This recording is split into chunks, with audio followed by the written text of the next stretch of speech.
জ্যোতিষীরা মনে করেন যে বাস্তুশাস্ত্র কোনো না কোনোভাবে আমাদের জীবনকে প্রভাবিত করে। বাস্তুশাস্ত্র অনুসারে কোনো কাজ করার সময় আর কোনো জিনিস রাখার জন্য একটি নির্দিষ্ট ধারণা হওয়া প্রয়োজন। যদি আপনি সময় অনুসারে কোনো কাজ করেন তবে দেখবেন যে আপনার জীবনে ইতিবাচকতা নিয়ে আসবে। হিন্দু ধর্মে দান করাকে খুবই মাহাত্ম্য বলে মনে করা হয়। প্রত্যেক শুভ কাজে দান করা অবশ্যই শুভ, কিন্তু বাস্তুশাস্ত্রে খুব কঠোরভাবে সূর্যাস্তের পর কোনো কিছু দান করার ওপর নিষেধাজ্ঞা রয়েছে। সাধারণত দিনের যে কোনো সময় সকাল থেকে বিকেল পর্যন্ত অর্থাৎ সূর্যাস্তের আগে দান করতে পারেন, কিন্তু সূর্যাস্তের পর কোনো কিছু দান করলে বা প্রতিবেশীদের কিছু দিলে মা লক্ষ্মী অত্যন্ত রেগে যান। এর সঙ্গে আর্থিক অভাব চলে আসে। চলুন তাই জেনে নিই সূর্যাস্তের পরে কোন কোন জিনিস দান করা অনুচিত। 1. দুধ। দুধকে ধন সম্পদের দেবী মা লক্ষ্মী ও ভগবান বিষ্ণুর কারক হিসাবে বিবেচনা করা হয়। এর সঙ্গে দুধ ভগবান সূর্য ও চাঁদের সঙ্গেও সম্পর্কিত। বাস্তুশাস্ত্র অনুসারে সূর্যাস্তের পর দুধ দান করলে অর্থহানি হয়। 2. টাকা পয়সা দান করা। বাস্তুশাস্ত্র অনুযায়ী সূর্যাস্তের পর অর্থের লেনদেন না করাই ভালো।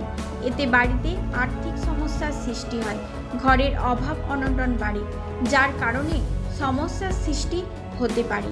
3. পেঁয়াজ ও রসুন দান করা।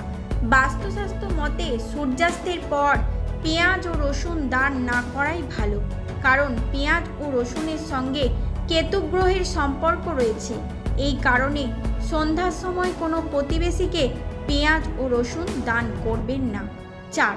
হলুদ। হলুদকে বৃহস্পতি গ্রহের প্রতীক হিসাবে মানা হয়। বাস্তুশাস্ত্র মতে সূর্যাস্তের পর হলুদ দান করলে জন্মছকে বৃহস্পতির অবস্থান দুর্বল হয়ে পড়ে, যে কারণে ব্যক্তির সামনে আর্থিক সমস্যার সৃষ্টি হতে পারে। এই জন্য সন্ধ্যার পর হলুদের দান এড়িয়ে চলুন। 5. দই।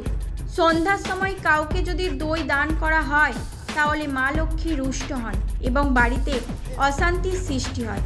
এর জন্য বাস্তু মতে সূর্যাস্তের পর কখনো কাউকে দই দান করা উচিত নয়। এছাড়া আরও 2টি কারণ হলো যা সূর্যাস্তের পরেই কখনো দান করা উচিত নয়, কিন্তু যদিও এটি দান করার বিষয় নয় তবুও এগুলি মনে রাখা অবশ্যই দরকার। ঝাড়ু না দেওয়া। সন্ধ্যা হলে মা লক্ষ্মীর আগমন ঘটে। মা লক্ষ্মী অত্যন্ত পরিচ্ছন্নতা পছন্দ করেন, তাই সূর্যাস্তের আগে ঘর ঝাড়ু দিন। সন্ধ্যায় বা রাতে বাড়ি ঝাড়ু দিলে লক্ষ্মী ঘরে ফেরেন না। এছাড়াও বাড়ির প্রধান প্রবেশদ্বার অন্ধকার রাখবেন না। সন্ধ্যায় বাড়ির প্রবেশদ্বার কখনো অন্ধকার রাখবেন না, এতে মা লক্ষ্মী অত্যন্ত রেগে যান। এমন বাড়িতে কখনো সমৃদ্ধি থাকে না, বরং সম্পদের দেবী লক্ষ্মীর আশীর্বাদ পেতে প্রতিদিন সূর্যাস্তের পর বাড়ির প্রধান প্রবেশদ্বারে অবশ্যই প্রদীপ জ্বালান, এতে মঙ্গল হবে।